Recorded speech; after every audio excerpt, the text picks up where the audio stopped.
ఈ మధ్య కాలంలో డాక్టర్స్ దగ్గరికి ఎక్కువగా వస్తున్న కంప్లైంట్ ఏంటంటే వెరికోజ్ వైన్స్. సో ఎందుకు వస్తుంది అసలు ఈ వెరికోజ్ వైన్స్? ఎవరిలో వస్తుంది?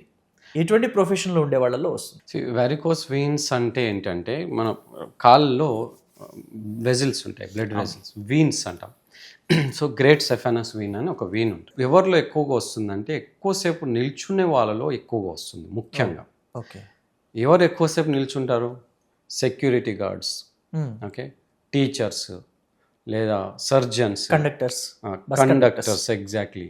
ఇంకా ఈ మాల్స్లలో పనిచేస్తూ ఉంటారు పాపం పిల్లలు, గంటలు గంటలు నిల్చొనే ఉంటారు. వాళ్ళు కూర్చోడానికి స్టూల్ కూడా ఉండదు, చైర్ కూడా ఉండదు. అలాంటి వాళ్ళలో వెరికోస్ వెయిన్స్ ఏమవుతుంది, ఎక్కువసేపు నిల్చున్నప్పుడు ఈ ప్రెషర్ పడుతుంది. మళ్ళీ సేమ్ ఏంటి అవి వీన్స్ అనేవి సన్నగా ఉంటాయి, వాటి ఎలాస్టిక్ టిష్యూ. అది ప్రెషర్ పడినప్పుడు ఏమవుతుందంటే అప్వర్డ్ ప్రెషర్ అయ్యి నెగిటివ్ ప్రెషర్ బిల్డప్ అయ్యి అవి వాస్తాయి. ఓకే. ఈ బల్జింగ్స్నే వెరికోస్ వెయిన్స్ అంటాం. ఎలాగైతే పైల్స్, హెమరాయిడ్స్ మోషన్ ఏరియాలో బల్జ్ అవుతున్నాయో అలాంటి సేమ్ బల్జింగే ప్రెషర్ ఎక్కువ అయ్యి ఈ వెయిన్స్లో జరుగుతుంది కాళ్ళలో. కాళ్ళు అవ్వడాన్ని మనం వెరికోస్ వెయిన్స్ అంటాం. ఓకే సార్, అయితే ఈ వెరికోస్ వెయిన్స్ మనకి కనిపిస్తాయి, మనకి కంటికి ఒకవేళ వస్తే కూడా ఇట్లా పామ్ లాగా ఉంటాయి, సర్పెంటైల్ లైక్ అంటాం, కనిపిస్తాయి. కానీ ట్రీట్మెంట్ ఎలాగా?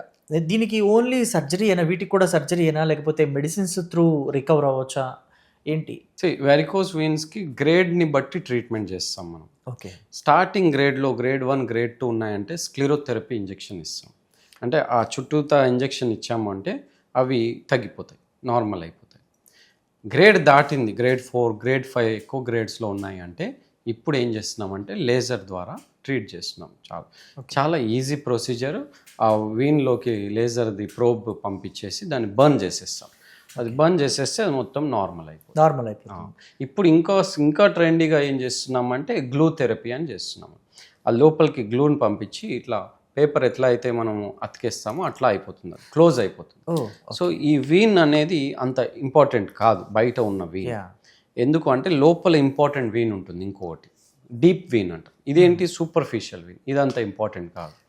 అందుకే ఈ వీన్నే మనం హార్ట్ ఆపరేషన్ అవుతుంది కదా, సిఏబిజి కట్ చేసి చేస్తారు, లేదా హార్ట్ రిలేటెడ్ ఆపరేషన్ ఏదన్నా ఉన్నప్పుడు రక్తంలో నుంచి నరం వేశారు, అది ఇదే నరం, దీన్నే తీసేసి కట్ చేసి ఇక్కడ వేస్తాం. ఎందుకంటే ఇది అంత ఇంపార్టెంట్ కాదు. ఇది ఇంపార్టెంట్ కాదు కాబట్టి దీన్ని కాల్చేస్తాం అన్నమాట. అది లేజర్ ద్వారా అన్నా కాల్చొచ్చు, లేదా గ్లూ ద్వారా అతికేయచ్చు. ఇట్లా క్లియర్గా అతికిపోతుంది, అది దాని పని ఉండదు ఇంకా. ఓకే. ఈ వెరికోజ్ వైన్స్ కూడా మరి బల్జ్ అవుతున్నాయి కదా, ఇవి కూడా బ్లీడింగ్ అయ్యే ఛాన్సెస్ ఉంటాయి? ఛాన్సెస్ ఉంటుంది.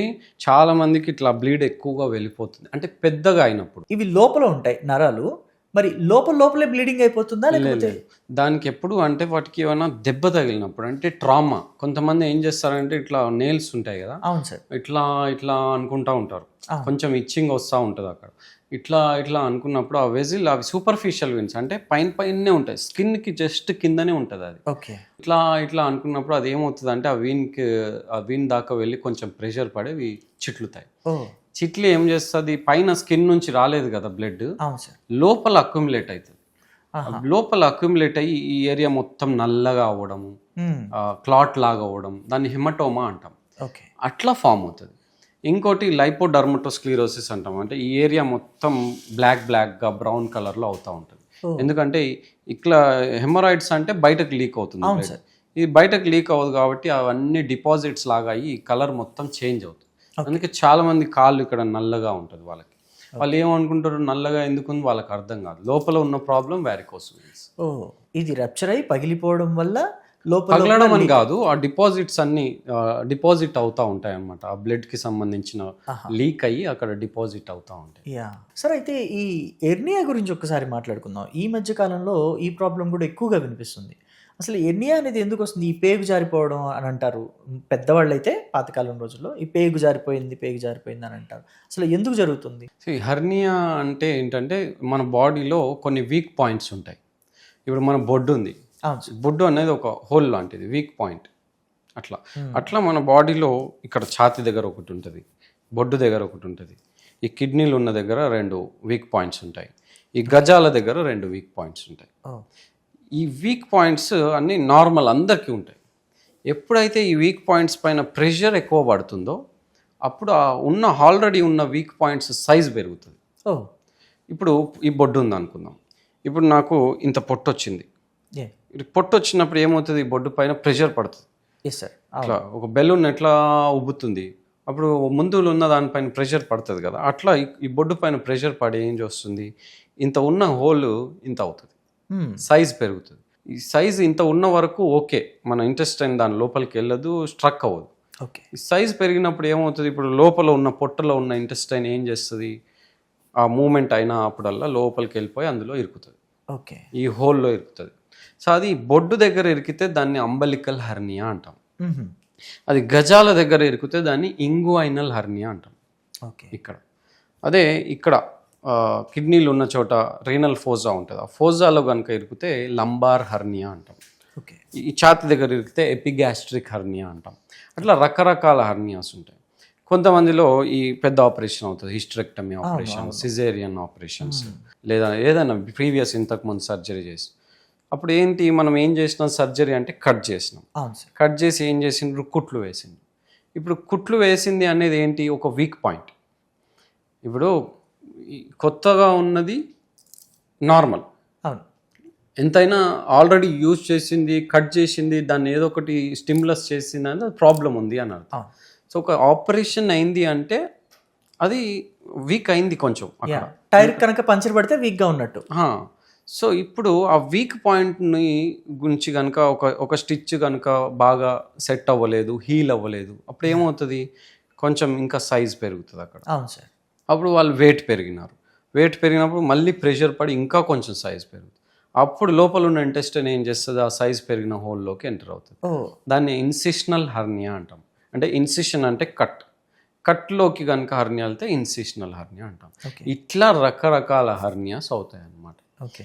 సో కారణం ముఖ్యంగా ఒబిసిటీ, వెయిట్ ఎక్కువగా పెరగడం ముఖ్యమైన కారణం. బరువు పడి ప్రెషర్ పడుతుంది, అన్ని హోల్స్ పైన ప్రెషర్ పడుతుంది. రెండో కారణం ప్రెగ్నెన్సీలో చాలామంది చెప్పుకోలేనిది ఒకటి హెమరాయిడ్స్, రెండోది హెర్నియా. ఈ బొడ్డు దగ్గర ప్రెషర్ పడి వాళ్ళకి హెర్నియా వస్తుంది. ఆపరేషన్ చేసినప్పుడు సిజేరియన్ చేసినప్పుడు తర్వాత ఇన్సిషనల్ హెర్నియా వస్తుంది. చేయక ముందే ఈ ప్రెగ్నెన్సీ వల్ల ఏంటి, బొడ్డు దగ్గర కొంతమందికి అంబెలికల్ హెర్నియా వస్తుంది. ఓకే. అది హెర్నియా. అంటే ఈ హెర్నియా ఎక్కువ లేడీస్లో వస్తుంది అనుకోవచ్చా? అట్లా ఉండదు, లేడీస్ అనే ఉండదు. ఓకే. కొంచెం ఏజ్ ఎక్కువైన వాళ్ళలో కూడా వస్తుంది. ఎందుకంటే వీక్ పాయింట్స్ అనేవి ఏజ్ ఎక్కువ అయితే కూడా వీక్ అయిపోయి ఓల్డ్ ఏజ్ వాళ్ళలో వస్తుంది, ఒబిసిటీ వాళ్ళలో వస్తుంది. అది మేల్ కానీ ఫీమేల్ కానివ్వండి, ప్రెగ్నెన్సీలో ఎక్కువ. సో అయితే మీరు ఒబిసిటీ వల్ల వచ్చే అవకాశాలు ఎక్కువగా ఉన్నాయంటున్నారు. నాకు తెలిసిన 2-3 ఎగ్జాంపుల్స్, అంటే నేను మా రిలేటివ్స్లో చూసినవి ఏంటంటే, ఇద్దరు చాలా ఫిట్గా ఉంటారు. ఇద్దరు చాలా ఫిట్గా ఉంటారు, పెద్ద లావు కాదు, కానీ వాళ్ళిద్దరికి ఇదే ప్రాబ్లం వచ్చింది, హెర్నియా ప్రాబ్లం వచ్చింది. ఎందుకని అంటారు? ఇంకో కారణం ఏంటి అంటే వెయిట్. ఇప్పుడు వాళ్ళు ఒబిసిటీ లేకపోయినా కొంతమంది ఏం చేస్తారంటే జిమ్కి వెళ్తారు. ఓకే. జిమ్కి వెళ్ళి వాళ్ళు నార్మల్గా ఎంత వెయిట్ ఎత్తాలో అంత ఎత్తకుండా దాన్ని ఓవర్గా ఎత్తుతారు. ఇప్పుడు ఓవర్గా ఎత్తినప్పుడు ఏమవుతుంది, ప్రెషర్ పడుతుంది. ప్రెషర్ ఎక్కడ పడుతుంది, పొట్ట పైన ఈ ఏరియాలోనే పడుతుంది. ఇది పడినప్పుడు తెలియకుండా హోల్ అనేది సైజ్ పెరుగుతుంది, అప్పుడు హెర్నియా వస్తుంది. రెండోది, వాళ్ళంతా బాగానే ఉన్నా, వెయిట్ నార్మల్గా ఉన్నా, వాళ్ళు కాన్స్టిపేషన్ ఉంటుంది, అంటే మోషన్ ఫ్రీ రాదు. మోషన్ ఫ్రీ రాకపోయినా వాళ్ళు ఏం చేస్తారు, ముక్తారు. ఆ ప్రెషర్ పెట్టినప్పుడు ఏమవుతుంది, ముక్కినప్పుడు మళ్ళీ బొడ్డు పైనో ఇక్కడనో పడుతుంది. ఇక్కడ ముఖ్యమైన ఫిజియాలజీ ఏంటి, ప్యాథాలజీ అంటే ఇక్కడ ప్రెషర్, ఒబిసిటీ అని కాదు. ఎక్కడైతే అబ్డామినల్ ప్రెషర్ పెరుగుతుందో అప్పుడు హెర్నియా వస్తుంది. అబ్డామినల్ ప్రెషర్ పెరగడానికి కారణం ఒబిసిటీ అయి ఉండొచ్చు, కాన్స్టిపేషన్ అయి ఉండొచ్చు, కఫ్, అంటే కొంతమంది 3-4 నెలలు కంటిన్యూ దగ్గు ఉంటుంది. దగ్గినప్పుడు మీరు చూడండి, మీరు గమనించండి, ప్రెషర్ ఎక్కడ పడుతుంది, పొట్ట దగ్గర, వాళ్ళకి హెర్నియా వస్తుంది. లివర్ ప్రాబ్లం ఉంటుంది కొంతమందికి, అంటే సిరోసిస్ అంటాం. లివర్ ప్రాబ్లం వచ్చినప్పుడు పొట్టలో వాటర్ జమ అవుతుంది, దాన్ని అసైటిస్ అంటాం.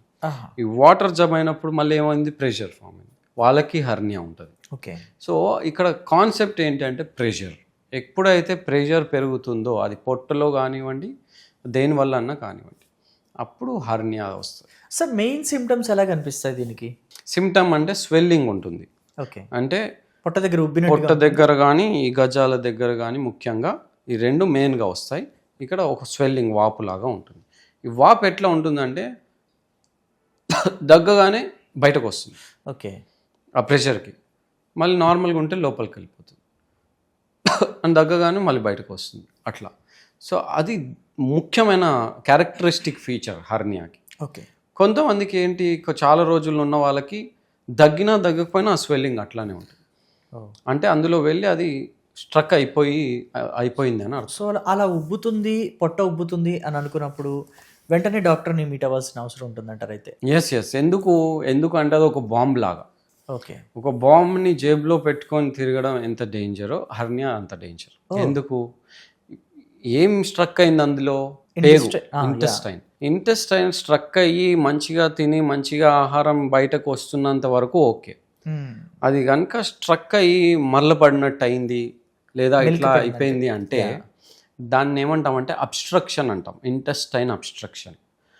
ఆ హోల్ ఏం చేస్తుంది, ఇట్లా టైట్ అయిపోతుంది అక్కడ. అప్పుడు ఫుడ్ లోపల తీసుకున్నది లోపలికి వెళ్ళదు, కింద నుంచి బయటకు రాదు, తిన్నది వామిటింగ్ లాగా అయిపోతుంది.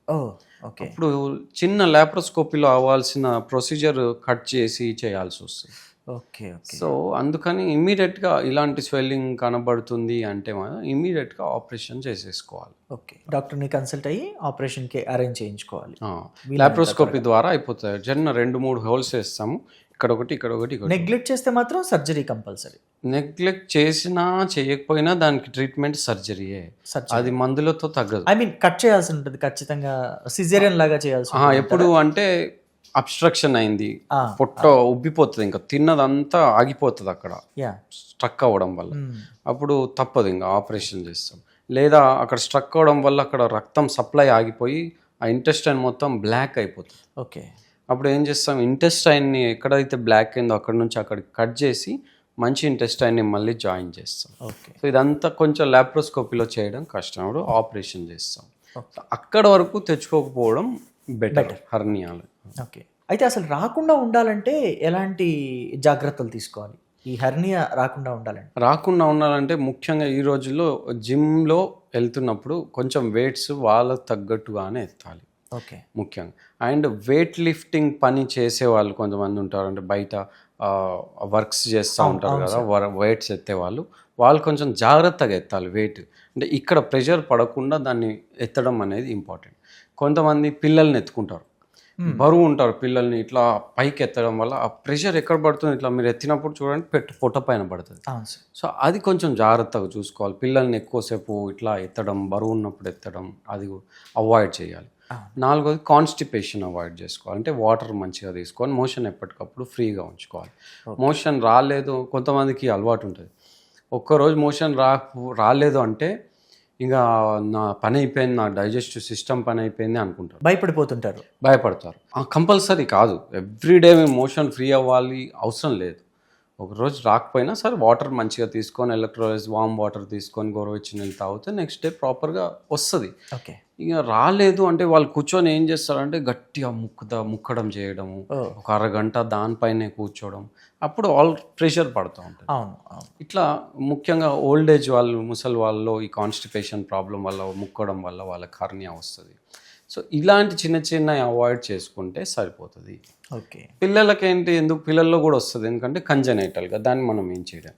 ఒక శాక్ ఉంటుంది, ఆ శాక్ కొంతమంది కంజనైటల్గా ఉంటుంది, వాళ్ళకి కొంచెం పెరిగినాక ఆపరేషన్ చేసేస్తాం. సార్, అయితే ఈ వెరికోజ్ వైన్స్ ఉన్నాయి కదా, మామూలుగా ఈ వెరికోజ్ వైన్స్కి అడ్వాన్స్డ్ స్టేజ్కి వచ్చిన తర్వాత మాత్రమే కనుక్కోగలుగుతామా, లేకపోతే మామూలుగా బిగినింగ్ స్టేజ్లో ఉన్నప్పుడు ఐడెంటిఫై చేయడానికి ఉంటుందా, లేదంటే అసలు వీటికి సిమ్టమ్స్ ఏమైనా ఉంటాయి? అసలు వెరికోజ్ వెయిన్స్కి సిమ్టమ్స్ ఎలా ఉంటాయంటే మార్నింగ్ అంతా బాగానే ఉంటుంది, నైట్ వాళ్ళు పడుకోవడానికి వెళ్ళినారు, సాయంత్రం అయింది, నైట్ అయింది అంటే నొప్పి స్టార్ట్ అవుతుంది. ఓకే.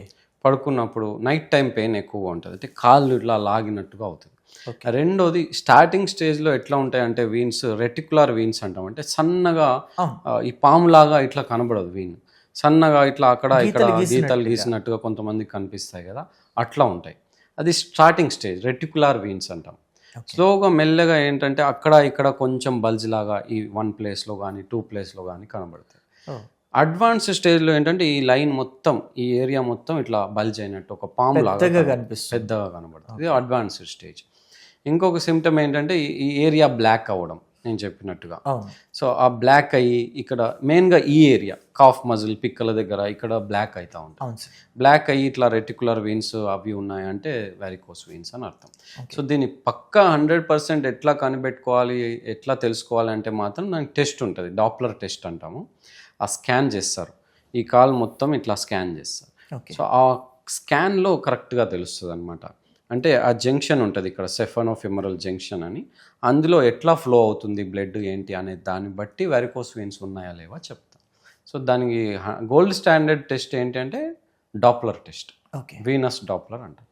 అంటే ఇనిషియల్ స్టేజ్లో ఐడెంటిఫై చేయాలంటే ఫస్ట్ మనం ఈ గీతలుగా కనిపిస్తున్నప్పుడే వెంటనే డాక్టర్ని కన్సల్ట్ అవ్వాలి. వెంటనే కన్సల్ట్ అయ్యి స్టాకింగ్స్ ఉంటాయి దానికి. స్టార్టింగ్ స్టేజ్లో ఏంటంటే స్టాకింగ్స్ వేసుకుంటే సరిపోతుంది. అంటే టైట్ సాక్స్ ఉంటాయి కదా, అవును సార్. అవి ఇక్కడ వరకు వేసేసుకోవాలి. ఓ, ఇవి వచ్చినా రాకపోయినా ప్రివెంటివ్ మెజర్ లాగా నిల్చునే పని చేసే ఎక్కువ వాళ్ళు, నుంచుని వర్క్ చేసే వాళ్ళంతా, కండక్టర్స్ కానీ మీరు చెప్పినట్టు అండ్ మాల్స్లలో పనిచేసే వాళ్ళు, వీళ్ళందరూ వచ్చినా రాకపోయినా ఇవి వేసేసుకున్నారు అనుకోండి, అవి రాకుండా ప్రివెన్షన్ చేసుకోవచ్చు.